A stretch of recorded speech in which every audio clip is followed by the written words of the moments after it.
ভেঙে মোর ঘরের চাবি নিয়ে যাবি কে আমারে, ভেঙে মোর ঘরের চাবি নিয়ে যাবি কে আমারে, ও বন্ধু আমার।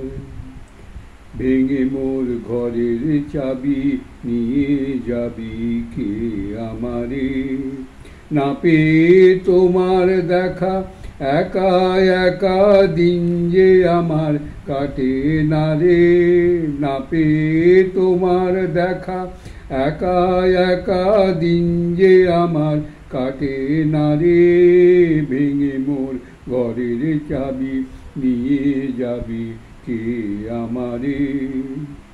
বুঝি গো রাত পোহালো, বুঝি ওই রবির আলো, বুঝি গো রাত পোহালো, আভাসে দেখা দিল গগন পারে, সমুখে ওই হেরি পথ তোমার কিরত পৌঁছবে না মোর দুয়ারে, সমুখে ওই হেরি পথ তোমার কিরত পৌঁছবে না মোর দুয়ারে, ভেঙে মোর ঘরের চাবি নিয়ে যাবি কে আমারে।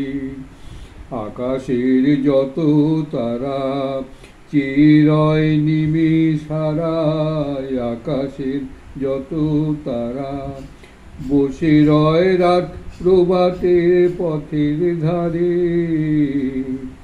তোমারই দেখা পেলে সকল ফেলে ডুববে আলোক পারাবারে, ভেঙে মোর ঘরের চাবি নিয়ে যাবি কে আমারে। প্রভাতে প্রতীক সবে এলো কি কলরবে, প্রভাতে পথিক সবে এলো কি কলরবে, গেল কি গান গেয়ে ওই সারে সারে, বুঝিবা ফুল ফুটেছে সুর উঠেছে অরুণ বীণার তারে তারে, বুঝিবা ফুল ফুটেছে সুর উঠেছে অরুণ বীণার তারে তারে, ভেঙে মোর ঘরের চাবি নিয়ে যাবি কে আমারে। এবার সাধুদের কথা বলবো। সাধুদের কথা হচ্ছে মানে ওই সোমেশ্বরানন্দ বেলুড়ের সন্ন্যাসী ছিলেন, ওখানে যা সাধুদের সঙ্গে মিশেছেন, তো সেইগুলো সমস্ত উনি রেকর্ড করেছেন, তাদের কথা বলবো।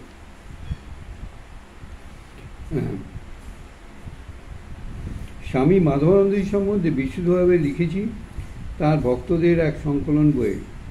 বীরেশ্বরানন্দজি মহারাজ প্রসঙ্গে একটি বড় লেখাও আছে আমার।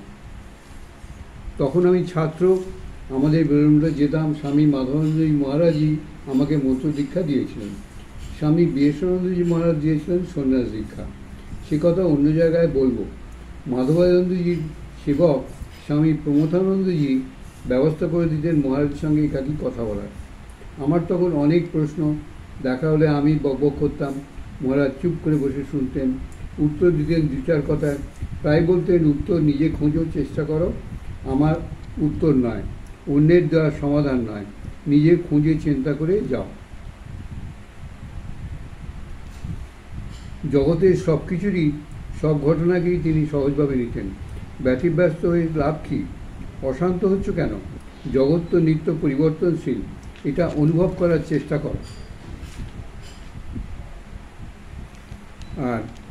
আর এভাবে শান্ত মনে গ্রহণ করো সব কিছু। একদিন তাকে বলেছিলাম, আপনার সব মতামত মানতে পারবো না।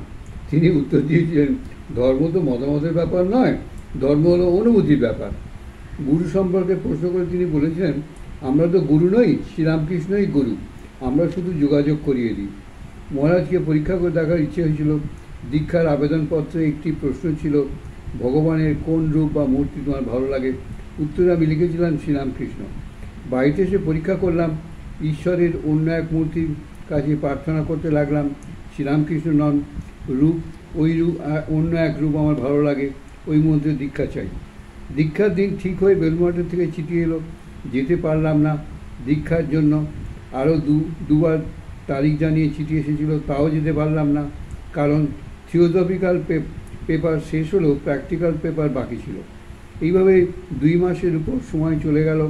একদিন ফুল বেলপাতা কিনে ভোরবেলা এসে গেলাম বেলুড় মঠে। দীক্ষার চিঠি না পেয়ে, দীক্ষার নিয়মকানুন বিশেষ জানি না, আমার ধারণা মহারাজ রোজই দীক্ষা দেন, আর জানতাম দীক্ষার সময় একটা মন্ত্র নিয়ে তিনি বলে দেবেন কীভাবে সাধন করতে হয়। আমার কপাল ভালো যে সেদিন দীক্ষার দিন ছিল। মহারাজ 2-1 দিন দীক্ষা দেন মাসেতে, সপ্তাহে 2-1 দিন। শিবক প্রমোদানন্দজি আমাকে দেখে অবাক, এরকম হঠাৎ করে মিশনে দীক্ষা হয় না। সেদিনের দীক্ষার্থী তালিকে আমার নাম নেই, অতএব আমার দীক্ষা সেদিন সম্ভব না। আমিও ছাড়বো না, বললাম আপনি মহারাজকে বলুন আমার কথা। আশ্চর্যের ব্যাপার, তিনি গিয়ে বলতেই মহারাজ রাজি হয়ে গেলেন। কিন্তু মুশকিল হলো, দীক্ষার জন্য যেসব জিনিস দরকার, ফল, মিষ্টি, কাপড় ইত্যাদি, সেসব আনিনি। এমনকি গুরুদক্ষিণা দেওয়ার জন্য একটি কাঁচা টাকাও আমার কাছে নেই। দীক্ষা নিতে হয় ধুতি পরে, আমার কাছে তাও নেই। যাই হোক, প্রমোদানন্দজি মহারাজ সব জোগাড় করে দিলেন, এমনকি মিষ্টির প্যাকেটও। দীক্ষার সময় এগিয়ে এলো। মহারাজের ঘরের পাশে ভেতর দিকে বারান্দায় সবাই বসে আছি, এক এক করে ডাক পড়ছে দীক্ষার জন্য। দীক্ষা হওয়ার পর তারা বেরিয়ে এসে ওই বারান্দায় বসে জপ করছেন। শেষে আমার নাম। ঘরের ভেতর গিয়ে বসলাম।